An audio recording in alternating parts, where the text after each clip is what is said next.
২৬ৰ নিৰ্বাচনত জলেশ্বৰ সমষ্টিত এইবাৰ আগমন ঘটিব নেকি অগপৰ। জলেশ্বৰ সমষ্টিত প্ৰাৰ্থিত্ব প্ৰত্যাশীৰ চৰ্চাৰ শীৰ্ষত অসম কৃষক পৰিষদৰ কেন্দ্ৰীয় সাংগঠনিক সম্পাদিকা বাবলি গোস্বামী। আগন্তুক ২০২৬ৰ নিৰ্বাচনত জলেশ্বৰ সমষ্টিত বিশেষভাৱে চৰ্চালৈ আহিছে বাবলি গোস্বামীৰ নাম। সমষ্টিব্যাপী চৰ্চাৰ শীৰ্ষত বাবলি গোস্বামীৰ নাম। অগপৰ ভেটি শক্তিশালী কৰিবলৈ দিনে নিশাই জলেশ্বৰ পীৰবাৰীৰ পৰা আৰম্ভ কৰি ধুমেৰঘাট কাজিম বাবা দৰগাহ উৰচলৈ অলিয়ে গলিয়ে চাহ দোকানত ৰাইজৰ মাজত দেখা গৈছে বাবলি গোস্বামীক। ২০২৬ চনত বিধানসভা নিৰ্বাচনত সমষ্টিটোৰ অগপ বিজেপি মিত্ৰজোঁটে যদি অগপক এৰি দিয়ে তেন্তে অগপৰ প্ৰাৰ্থিত্ব লাভ কৰিব বুলি দৃঢ় বিশ্বাস বাবলি গোস্বামীৰ। উল্লেখ্য যে বাবলি গোস্বামীয়ে সমাজৰ হকে বিভিন্ন ক্ষেত্ৰত কাম কৰি থকা পৰিলক্ষিত হৈছে। সেয়ে এইবাৰ ৰাইজৰ পছন্দ বাবলি গোস্বামী।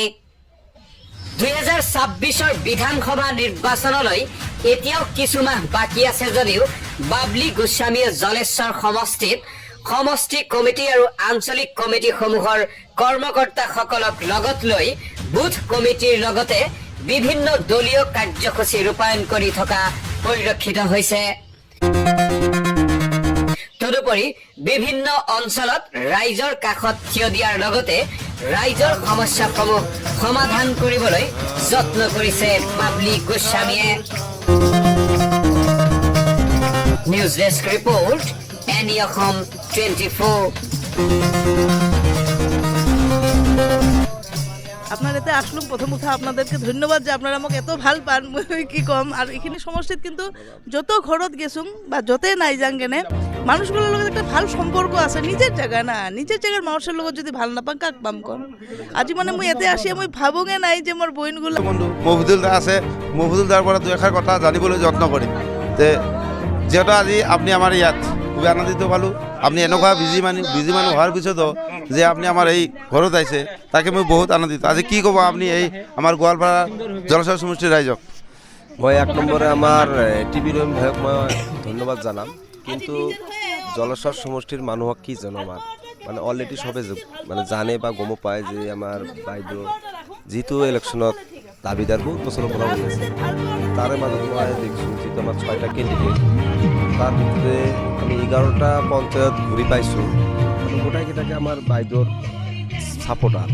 সেইকাৰণে মই অতুল বৰা ছাৰক মই এইটোৱে জনাম যে আপুনি যদি টিকিট দেয় তেনেহ'লে হয় আমাৰ ৰাইজক লৈ দিব লাগিব, আৰু নহ'লে মানে গাঁৱে গাঁৱে ৰিপৰ্টাৰ পঠাই দিব লাগিব। যাৰ ছাপোৰ্ট বেছি তাকে টিকিট দিব লাগে।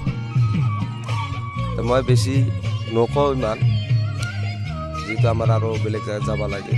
এইটোৱে অতুল বৰা ছাৰৰ কাছে মই আহ্বান থাকিম। আৰু টিকিটটো কেণ্ডিডেট ভাল চাই দিব লাগিব, পাব্লিকে কাক চাই থাকি দিব লাগিব, ৰাইজৰ ওপৰত নিৰ্ভৰ কৰি দিব লাগিব। ইতিমধ্যে মই ছ'চিয়েল মিডিয়াত বিভিন্ন ধৰণৰ নিউজ পৰ্টেল চেনেলত দেখা পাইছোঁ যে আমাৰ বাবলি গোস্বামীয়ে বহুত ধৰণৰ গৰীব দুখীয়া যিবিলাক মানুহ থাকে বা বাবাৰ দৰগাহত গৈছে, বিভিন্ন ধৰণৰ অনুষ্ঠানত মই বাইদেউক লগ পাই দেখা পাইছোঁ ছ'চিয়েল মিডিয়াৰ জৰিয়তে। সেয়ে বহুতেই ভাল পাইছোঁ। আজি মই ইয়াতে আহিছে আৰু বহুত মানুহ আছিলে, যিহেতু চব মানুহে ভিডিঅ'টো দিব নোখোজে, যাৰ কাৰণে নিজে নিজে বুজি গৈছে। এতিয়া আমি সন্মুখত আৰু ভাল ভাল মানে প্ৰচেছ বা বিভিন্ন ধৰণৰ মানে অনুষ্ঠান পাতিম বুলি আশা কৰিছোঁ। আপোনালোকে সহায় সহযোগিতা কৰিব মোৰ এইটো